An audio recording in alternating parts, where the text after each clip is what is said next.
Okay, Miss Davidman, you are good to go. Wonderful. Okay. Good evening, everyone. It is so nice to be with you. I appreciate everybody's patience. We were planning to do this last week and then we had some changes. And so we had a little time to adjust. And we are now excited to be planning to welcome our children back in person on January 11th. So, for those of you who I haven't had the chance to meet, which is almost everyone, but I probably got to see you during our virtual meeting in August, but I get to see you again now. And my name is Danica Davidman. I am the principal of Bryant School, and I've been having a whirlwind year doing virtual learning with our amazing teachers and gotten to see many children and see many of you parents joining virtual learning. And it's been a really wonderful experience. And we've just also been working hard to prepare to welcome everybody back whenever everyone's ready. And so that's what we're here to talk about.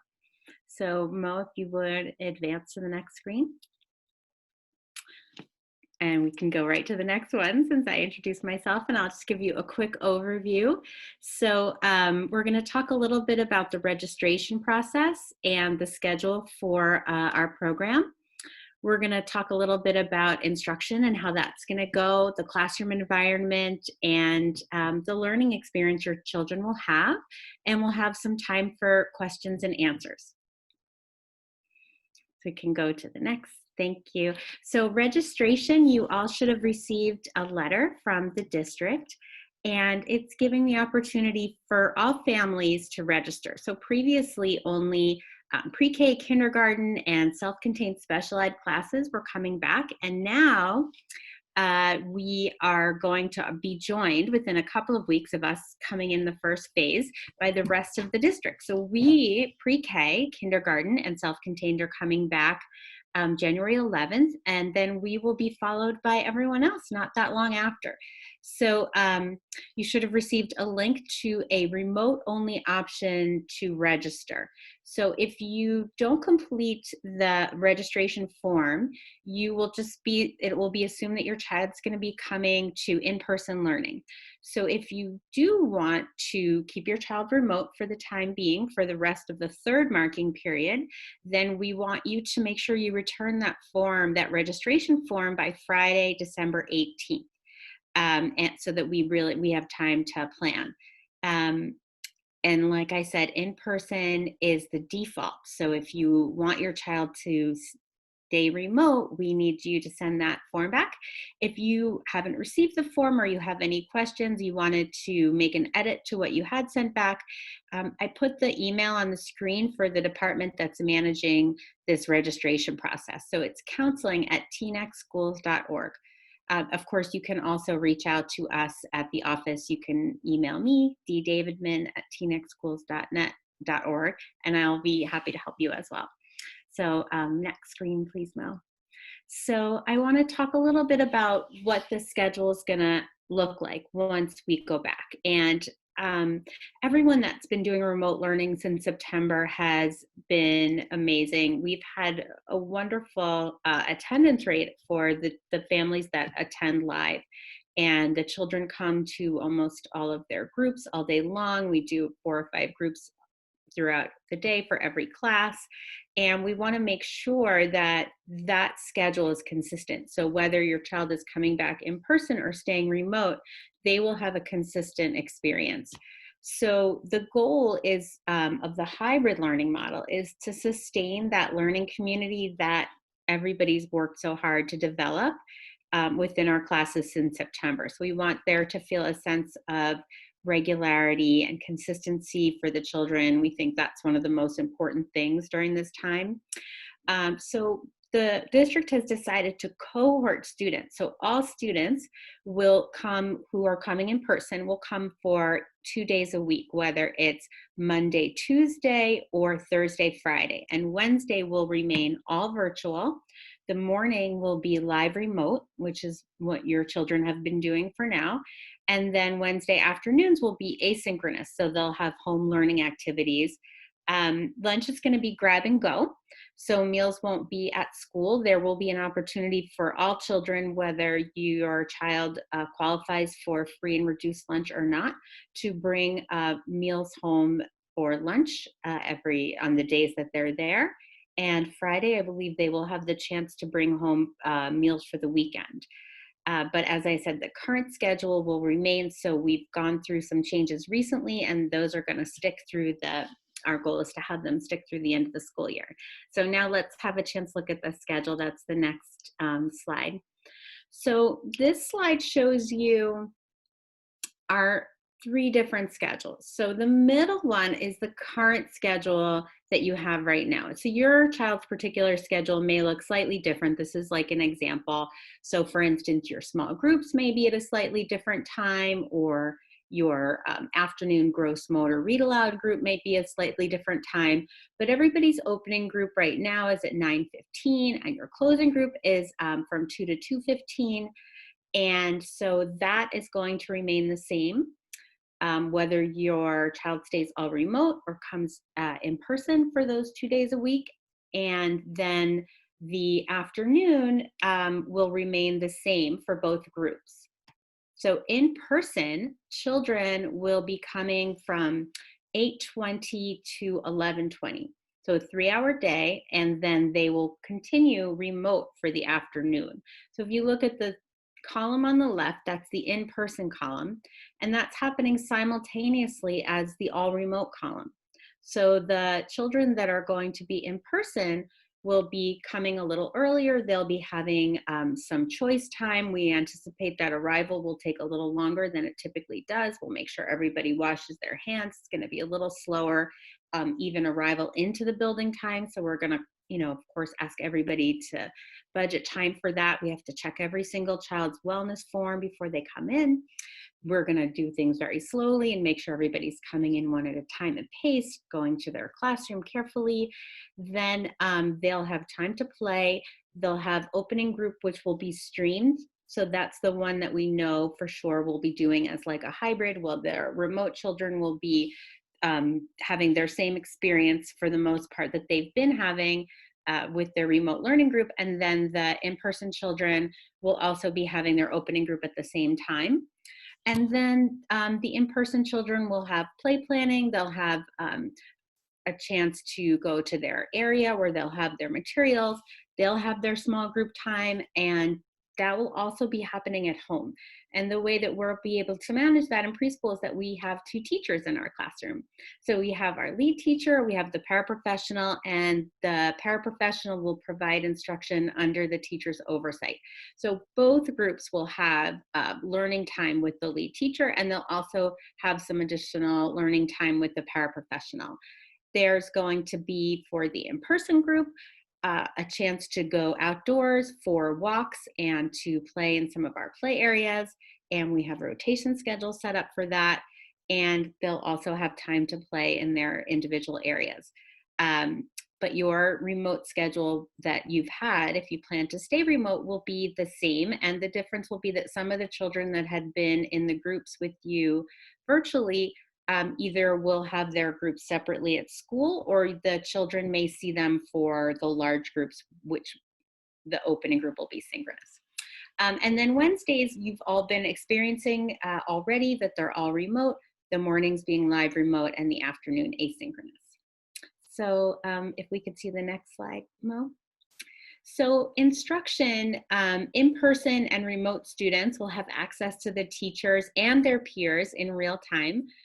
We are sensitive that for children that are going to be remote, that it may not be fun for their children at home to see the ones that they had been learning with all fall, in person.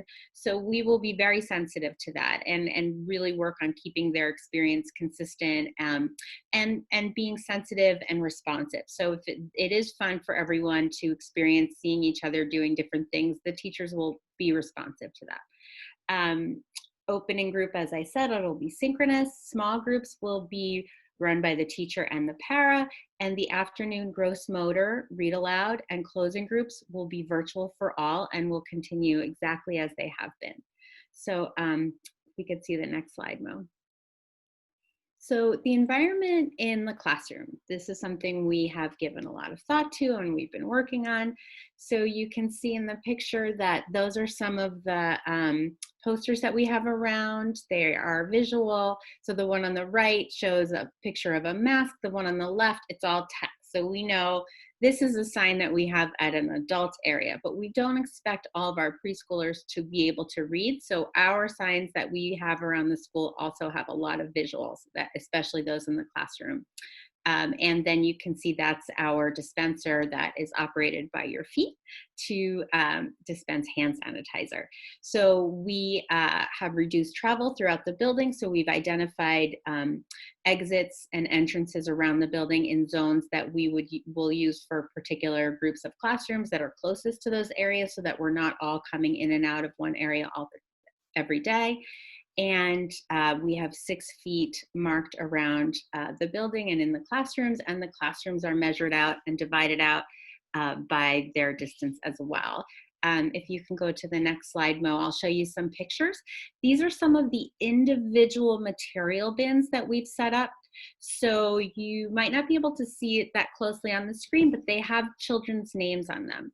So the big bins are going to be used for the children's outerwear, their coats and their hats and their mittens, and they're going to be in the classroom by chairs when they come on in, so that they can take off their items and put them into the bin rather than use a cubby where they might have to all come together. So the chairs will be spaced out, and then the bins for their coats and hats will be next to their chairs, and then the teachers will set them to the side.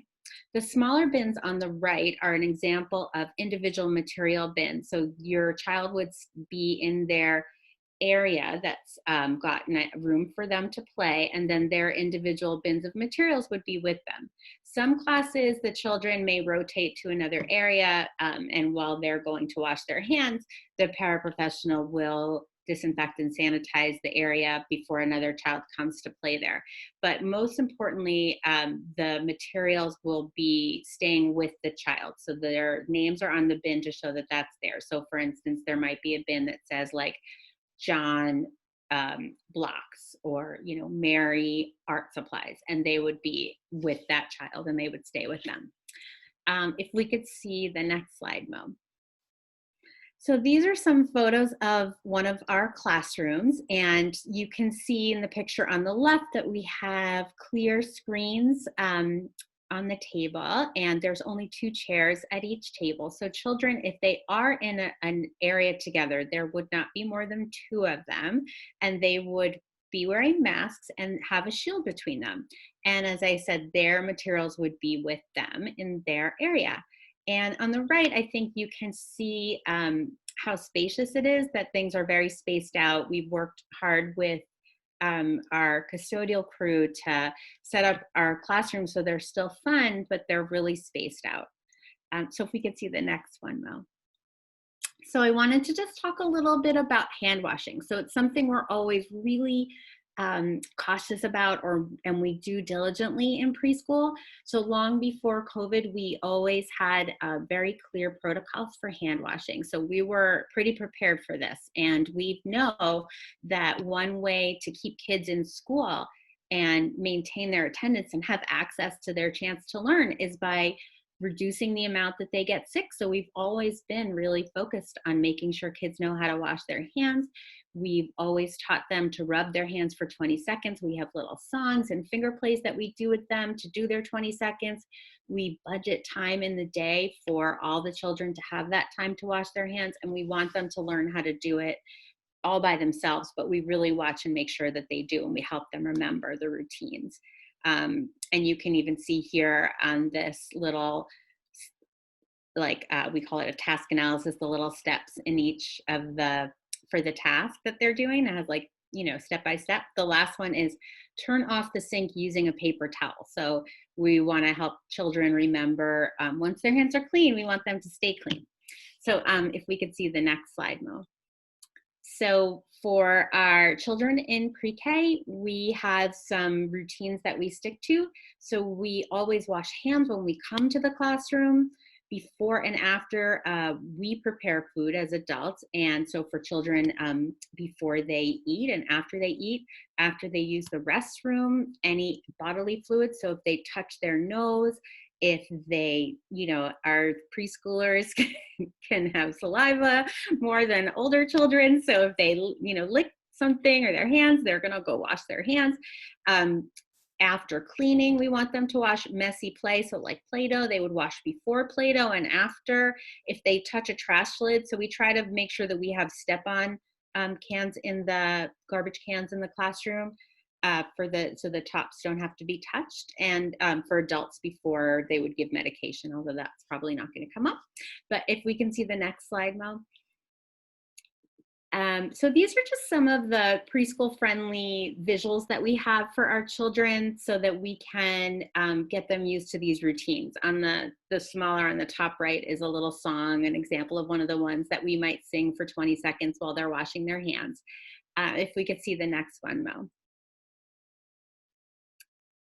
This is just demonstrating one of the ways that we clean and disinfect our toys.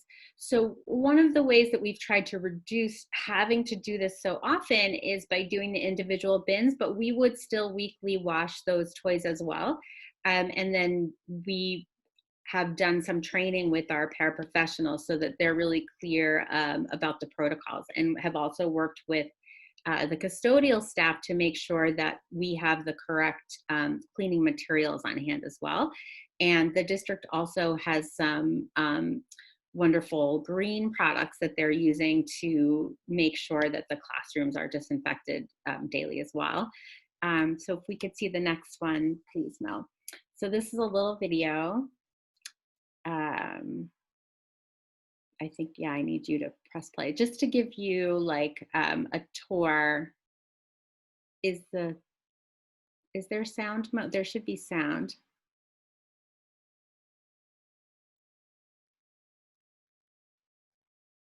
I think we might be having a little technical difficulties. Is it okay?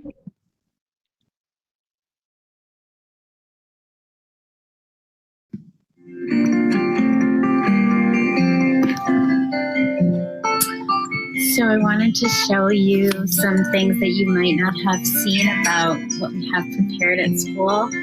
We have our wonderful buildings and grounds crew have painted 6 feet of distance outside of all of our entrances.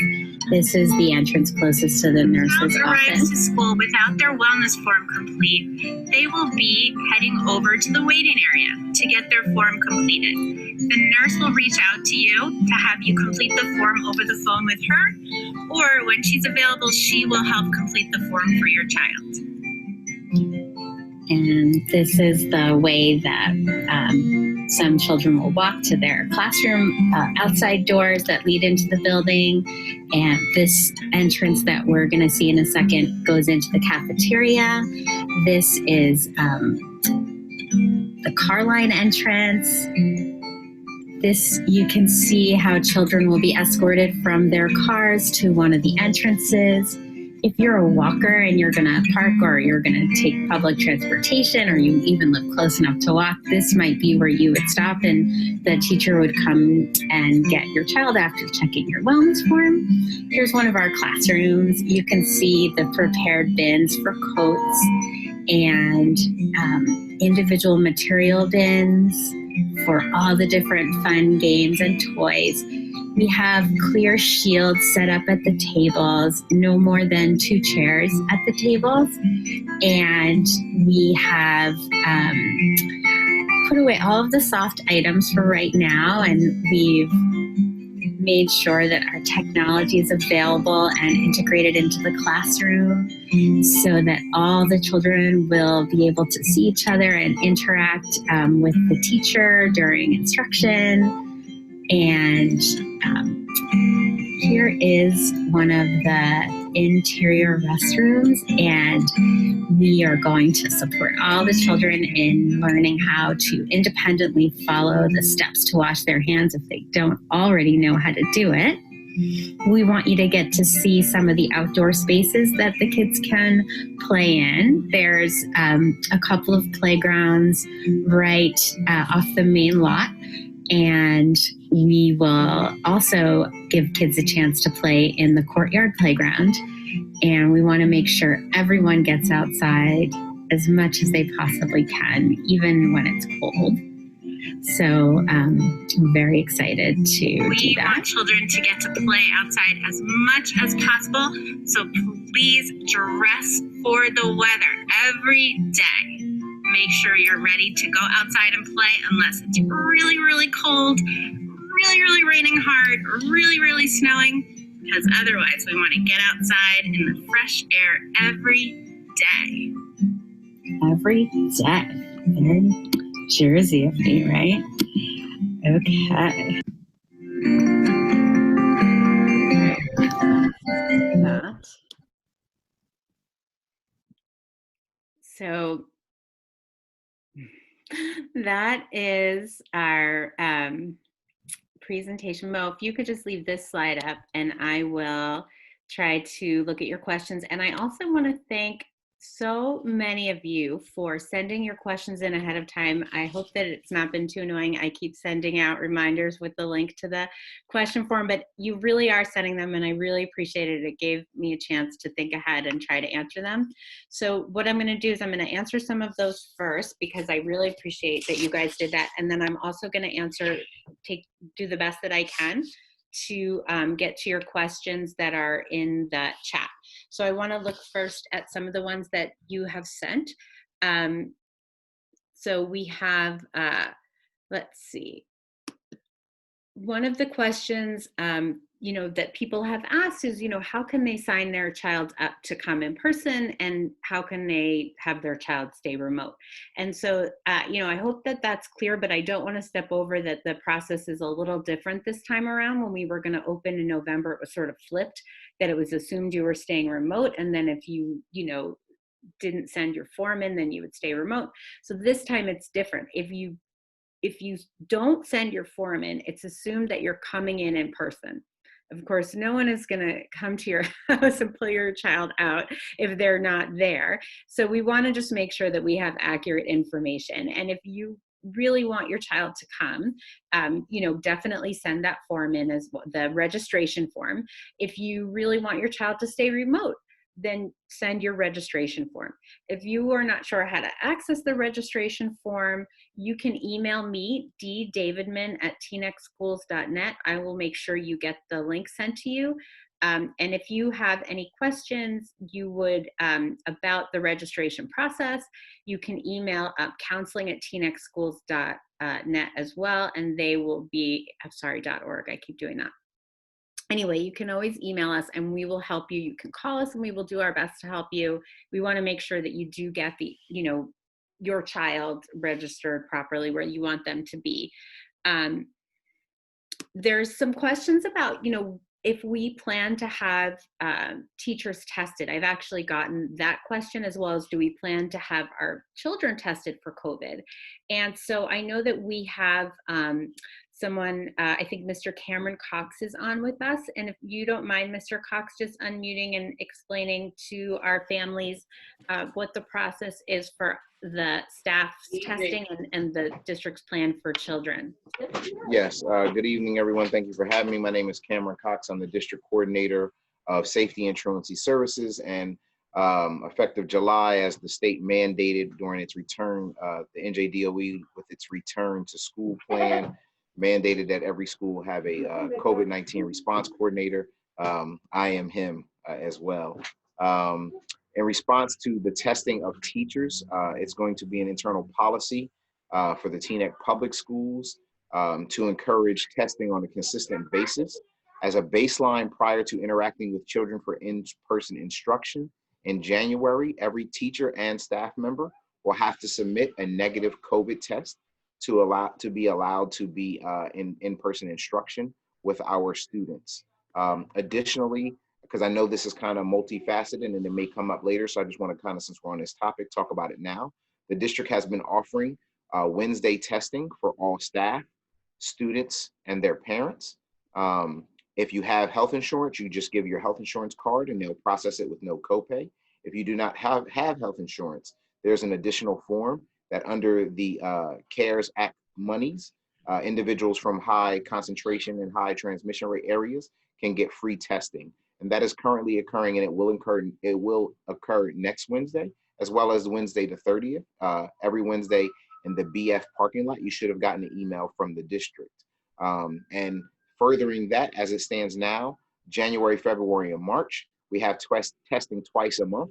If the need arises where the percentage or the transmission rates are going up and the uptick of cases is occurring, the district is prepared to directly pivot to go back to having testing once a week on those Wednesdays when we have our virtual day for deep cleaning for our students.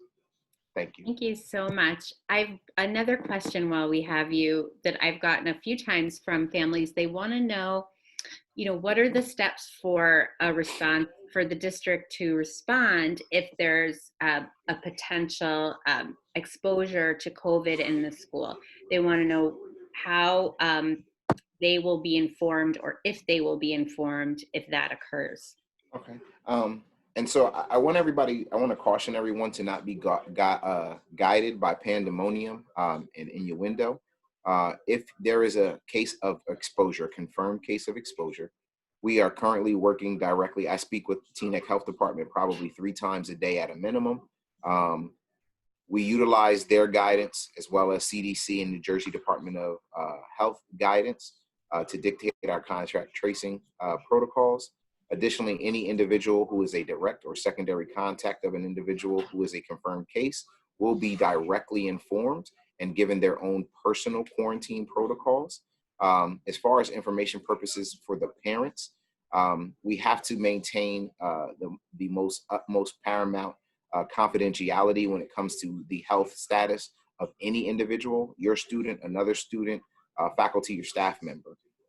Consequently, only those who are a direct or secondary contact will be informed, and you will not be informed of who it is. You will not be informed of, what location we presume them to have been in the same area of contact. You will just be informed as a secondary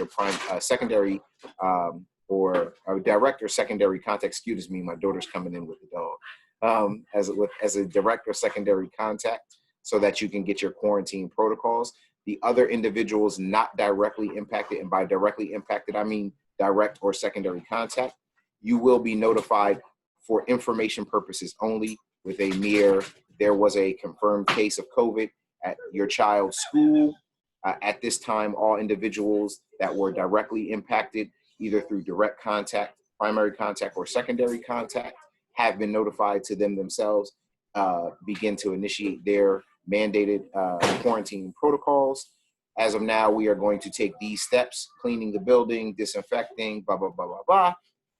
You have been informed. Please remain, vigilant when it comes to your own hand sanitization, wearing your mask, social distancing, and, just a refresher. So it will be a letter going to the parents for information purposes. And again, we cannot share private and confidential health information status. Wonderful. Thank you so much. So I'll just look at a couple more questions that we had gotten previously, and then we'll go to the questions that we have for tonight. So and just for the record, Ms. Davidman, I'm here for your meeting. So even if another question from my area comes up, I may turn my monitor off, but I'm here for your whole meeting. Wonderful. Thank you. All right. Okay. So parents asked, again, I want to reiterate what our hours are, because that was a question that we got a couple of times ahead of time. So our hours are going to be what they had been planned to be in November when we were going to open then. So 8:20 to 11:20 for in-person. That actually is going to be for both general education and special education. When we had been planning to open in November, we had different hours for special education, self-contained classes, and general education. And at this time, the district is working to make sure that the schedules are very consistent. There will be one difference, which is that the general education classes will be cohorted. So that means there'll be much smaller groups that will be coming just the 2 days a week. And the self-contained classes will be coming all 4 days a week, but still for the half day, 8:20 to 11:20. So that's something, again, that the district is really committed to having consistency and providing some of the more individualized instruction during the afternoon hours when they're doing remote. So that's one question that I got asked a lot. And then there's also a question I've gotten a few times about meals. So we intentionally kept the preschool day shorter for a few reasons. And one of them was to do our best to avoid the meals. For preschoolers, there requires a lot of assistance for things like meals. And so that was something that we wanted to avoid. We understand 3 hours is a long time for young children to go without eating. It's about the very outside of what we could do. It's past what we would really want. So we were going to really appeal to parents to make sure that they're feeding their children, as close as they can to the time that they're coming to school, and then right away when they come home. If your child really is going to need a snack during that time, we will of course allow your child to have a snack. It's just something that we're trying to avoid, and you will get to have the grab and go meals on the way home. So that is, you and your child will have access to the meals. Just we're trying to avoid having them at school. So I'm going to look now at the chat to see if I can answer some of the questions that you've asked tonight. And some of them I think came at the beginning of the presentation, so some of them may have gotten answered when we did it. But this is actually a great question. So this family is asking, is there a way to know how many other students will be in a class with my child in pre-K? We'd like to have her socialize with her peers, and this is a critical aspect. So they really want to make sure that their child's going to have access. So the cohorts are going to be pretty small, I think, because looking at the number of children that were going to be coming back before, we don't know exactly how many are planning this time, but it's likely that the actual class sizes will be quite small. One thing that we have done in anticipation of that is made like a cohorted within the school kind of a partner class that they would go to outside time with, so that their time when they take walks outside and when they go to the playground, they would be going with another class whose classroom is nearby to try to increase the opportunities to socialize. We think that that's really important as well, but we want to try to respect that we're providing as much social distance and space as we can, and having children near children that aren't in their class when they're outside rather than inside. And then this family also asked, what does the classroom setup look like? So I hope that you got to see that during the presentation. Let's see, when will therapies be done? One family's asking. So I believe many of the therapies, and I do believe Miss Cirilli Levine is on, so she can answer if this is, please jump in if this is incorrect, but I believe many of the therapies will be done in the morning for the in-person children. And then if there may be some that are happening successfully in the remote setting, and that may continue in the afternoons, but I believe that they will do their best to provide the children that are in person their therapies in the morning in person. Let's see, how would transportation be provided to after school programs? So if a child is, for instance, attending like the rec program, I believe we may still be able to provide transportation there, although I'm not sure. And I do know that SAC is still being developed exactly how that will happen. I do think that SAC is going to be happening starting in February. When I say SAC, that's the aftercare program. So that actually happens at Bryant School. I think that transportation to outside aftercare programs would happen as it has in the past, where if it's within town limits, the children could be taken there if they qualify for the bus. And another parent is asking, special education is still 4 times a week, and that is correct. It is 4 times a week. It's just the half day in person now. I don't want to step over some of these are really great questions. Someone is asking, are the teachers conducting both in-person and remote at the same time? If so, how is that happening? So that is happening in different ways. In one way, so the opening group will be synchronous, meaning that's one group that will happen typically at the same time. So the children at home will have their Chromebooks on, and the children in school will be seated in school, and the teacher will lead the group, and the paraprofessional will likely help with either the in-person children and the remote children. And then for the small groups, the teacher will oversee her instruction and then provide support to the para who's going to do one or the other of the small groups in the morning. And the teacher will make sure that she's, dividing up her time so that she's able to provide a direct instruction to her students in an equal and fair way. And the afternoon groups will happen as they have been. So a parent is asking if there will be vaccines available for teachers. I think this is vaccines. I have no idea. I think that's a great question. I'm not sure where teachers are in the pecking order of receiving vaccines. Mr. Cox, I see you've got your camera on. Did you have a response to the vaccine question? So we communicate, for anyone who tuned into the last board meeting, as a part of our external stakeholders decision-making group, we communicate. We have a standing meeting every Monday morning at 9 a.m. To go over the past week's trends and weekend notifications with the township manager and the TNEC Health Department. Currently, they are working to get guidance because the distribution of vaccines are very much a government from the highest level. They are dictating the classes of individuals and how that vaccine will be disseminated.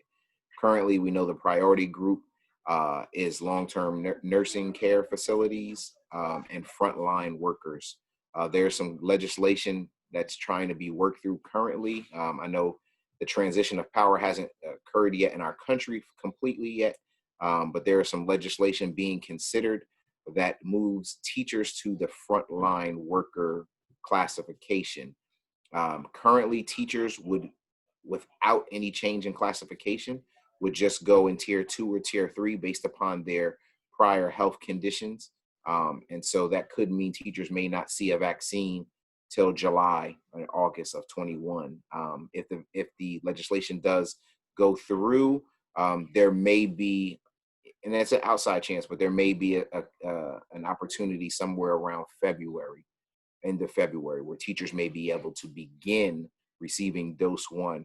And please understand, everyone, doses to do the vaccination, it's in a 2-tiered system. You have to get dose 1, and within 1 to 28 days get dose 2, just like you would get any other vaccine that requires a booster 6 months to a year later. Thank you. I actually see another question for you while you've got your camera on. So No this parent wanted some clarification on the COVID contact. They said, who notifies the first and second level COVID contact? Please give an example of first level contact. I want to confirm that it is the class.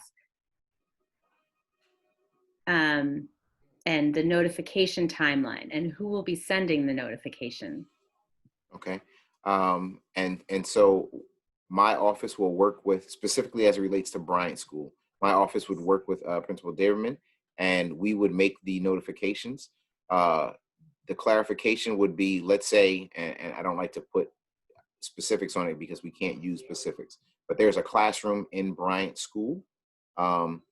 Let's say we're notified on Monday morning because a student that was there on Thursday, for whatever reason, the family is precautious. They go get tested every Friday. They get their notification on Monday morning, through some kind of patient portal that the child actually tested. When the parent, which the parent is obligated to do, to notify the building principal, notifies that, hey, my child was in on Thursday and Friday. My child tested positive. Principal David and I would have a conversation. We'd immediately get that classroom of students. And then we don't interview students because they're minors. We would go through, that's why it's so important that we follow the schedule for your children, because when we would immediately see a couple of things. One, were they siloed in just their classroom? Because then the primary contacts would be based upon their fellow classmates and the instructor or instructors for that class. Secondary contacts will come into play. Oh, and primary contacts or direct contacts are defined by the CDC's most recent guidelines that were updated on December 2nd as any person who you have contact within 6 to 10 feet for a cumulative of 15 minutes or more and a 24-hour time span. So although student who's infected may sit in this part of the room and student who is not infected sits over there, the likelihood that they sit in a classroom for 4 or 5 hours together, they've crossed each other enough times that everyone in that classroom would be considered a direct contact. Secondary contacts occur when you are outside and you are in a community activity, or if classroom this and classroom this, and I don't want to say A or B or 1 or 2, have to go to, let's say, PE, or they go to recess and they have what's called a community activity, where you take a silo, so to speak, of students and mix it with another silo of students. And the only unifying event is that community activity.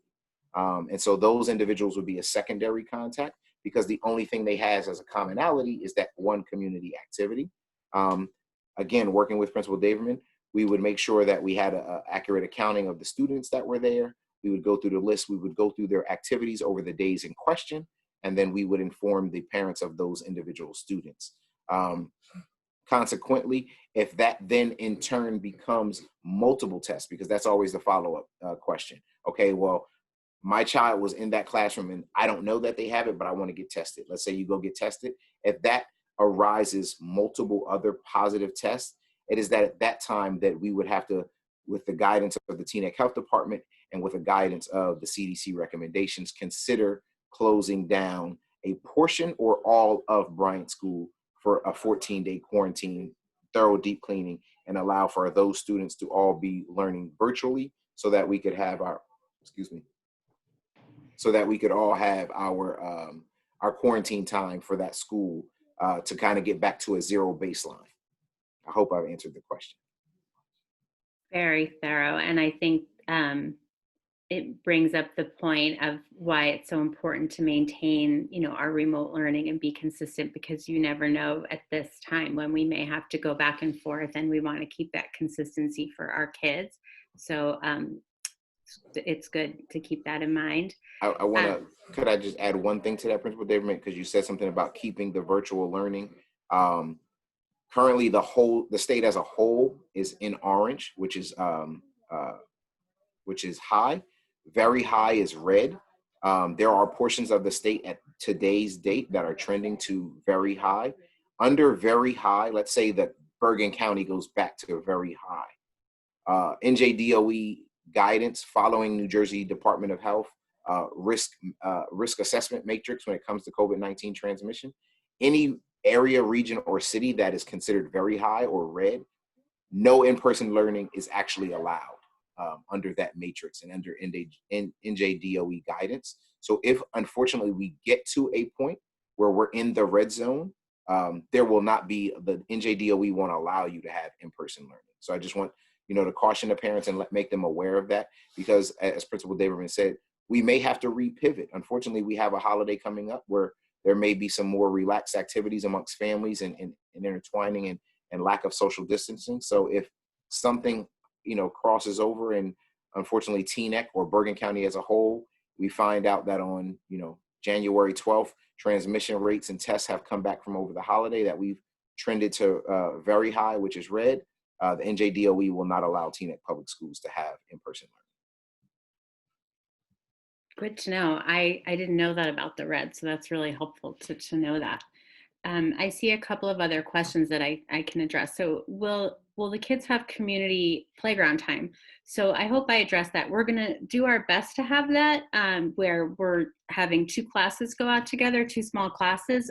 We are going to try to be cautious, though. We don't want to have a lot of kids going out together, and we are really going to be keeping track of where kids are all the time. So we're going to keep to our schedule, and our classes only being exposed to potentially like one other class to the extent that we can do that. And then just so you know as well, we have put more sort of controls into place about who we know will be in the building. So even people who might be what we consider itinerant, they go from school to school, have very set schedules and days now when we know they will come into a building.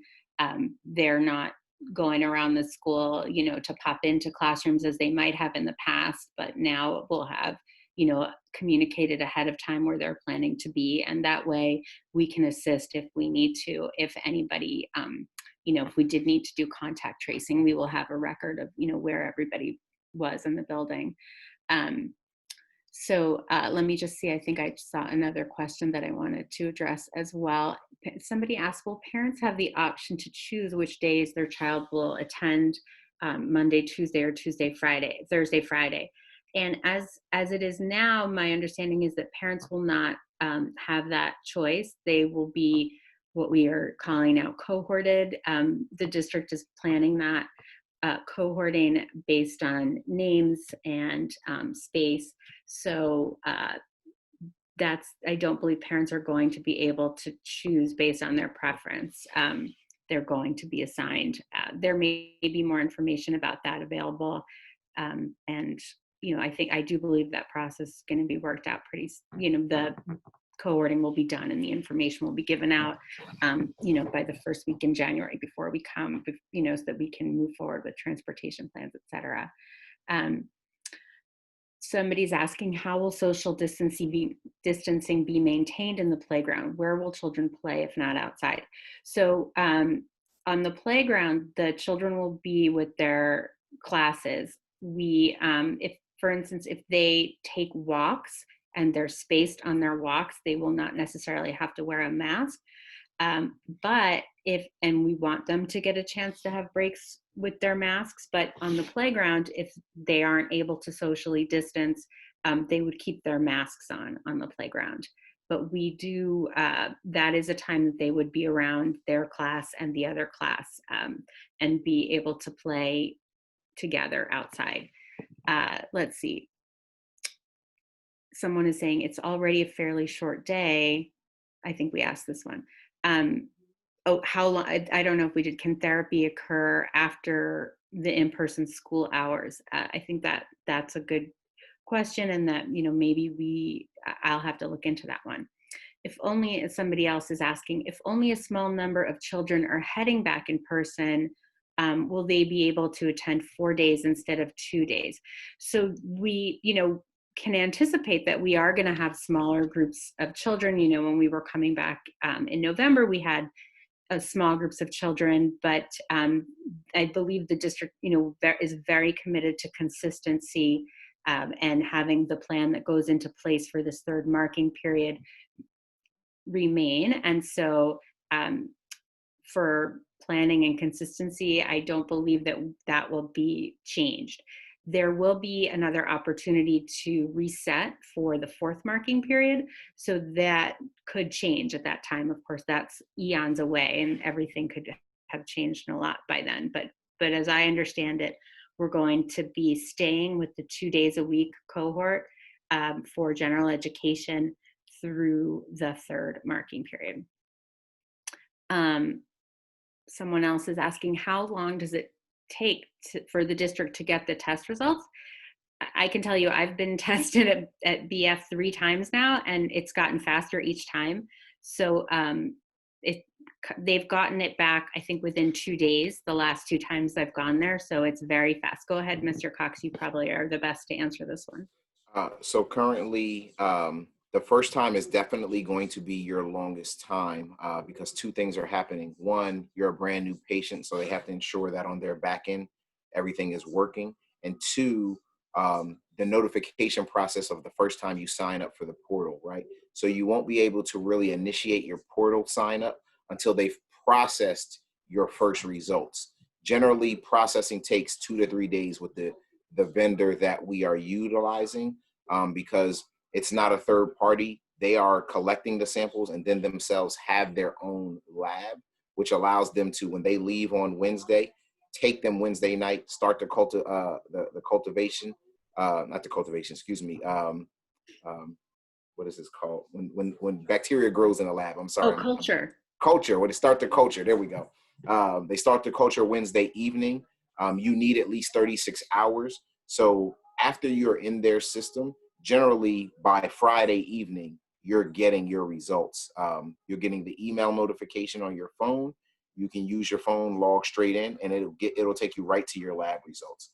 The first time does, again, take a little longer, however, because you'll need that Friday, that 2 days, that 2 to 3 days, and then you'll get a notification to create your portal. And then once you create your portal, there's sometimes a little bit of lag because you have to authenticate and do some things. So the first time might take you 4 or 5 days, but after that, I've been tested by this company maybe 7, 8 times, and there's times where, like, even when we were still doing testing on Thursdays and Fridays, a Saturday night I'd get a notification and my lab results would be there. Yeah, it's been really impressive, especially great because I had a couple of times attempted to get a test like in my own town and I wasn't able to, and it's been nice to have that opportunity to do it there. It's been really very convenient. I have to say there's another question I just want to address, and we only have a few minutes left because there's other virtual meetings tonight. But somebody asked, are the bus drivers going to check daily before starting their route? And I believe they're talking about the wellness form. So I didn't talk as much about that as I actually had wanted to. So I want to mention a little bit more about the form. Every family is going to be asked to complete a form for their child every day where they're demonstrating, they're attesting basically to whether or not their child has symptoms or has been exposed to COVID, had been tested recently for COVID, and you're basically testifying and saying that your child, if you're sending them to school, to your knowledge, doesn't have those symptoms. And then you'll get an email prompting you to complete that every day, and you'll complete it, I think, by at least 7 a.m. And what happens is you get back an email with a big green check. So if you do it on your phone or you are able to access your email on your phone, you'll be able to very easily show anyone that's checking that that day you have sent your form in and you've basically attested to the fact that your child is as far as you know, healthy that day. And that has to be shown before your child is admitted to school. So you probably saw in that little video that I said, if your child doesn't have their wellness form, you're going to be going over to the holding area.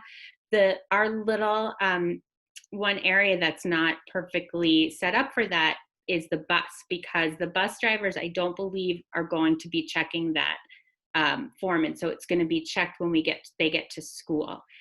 So in preschool, everybody's brought by an adult that is usually the person that could complete the form. So we could have that person complete it right away if they hadn't done it.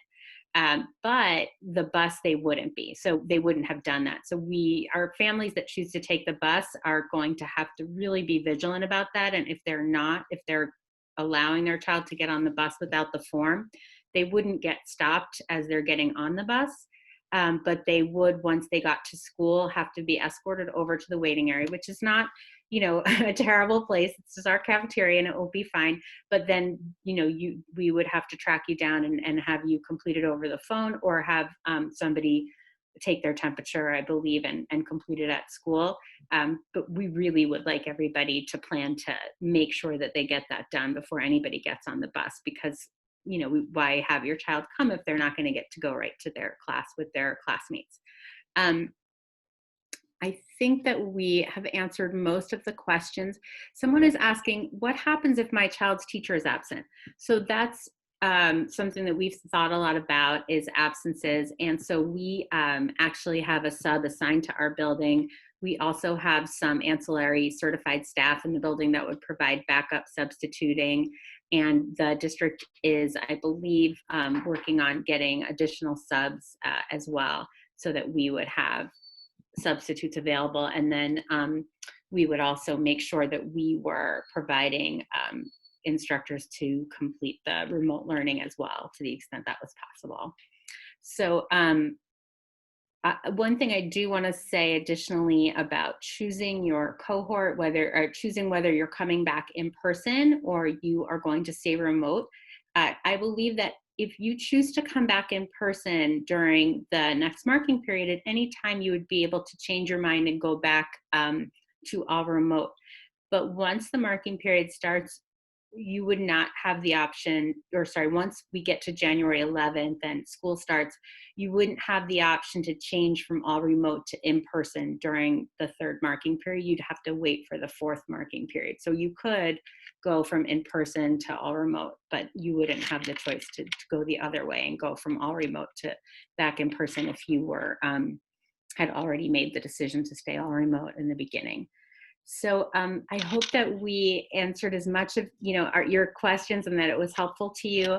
You Bryant families all have the link to our question form. You can continue to ask them. We will put our own Q&A up on our Bryant family information site as we did last time, and we'll try to keep it updated to as much as we can. I want to thank Ms. Yamil Fernandez this evening, who provided translation for some of our families. Ms. Jervon Romney Rice, our parent liaison, and Ms. Fernandez worked really hard the last couple of days to arrange that, reach out to all of our families who might need translation, set that up with Ms. Fernandez so that she was able to simultaneously translate to them. And I really appreciate that. We're sort of making that up. We hadn't done that kind of translation before where we were setting it up remotely in that way. So we figured it out. I hope that it worked well. I'm excited to hear about the results of that. And I want to thank everyone who stayed with us. It's now 7 o'clock and I know Mr. Saleh has to get on to his next meeting and set that up for them. So again, thank you everybody. I really appreciate it. For those who are ready and choose to come back, thank you for planning to trust us. We will absolutely take care of your babies. And for those who are not yet ready, we are still there for you. And we're really happy to be your partners in education for your children. So have a wonderful night. Thank you, Mr. Cox. I really appreciate your help tonight. Bye, everybody. Have a great night.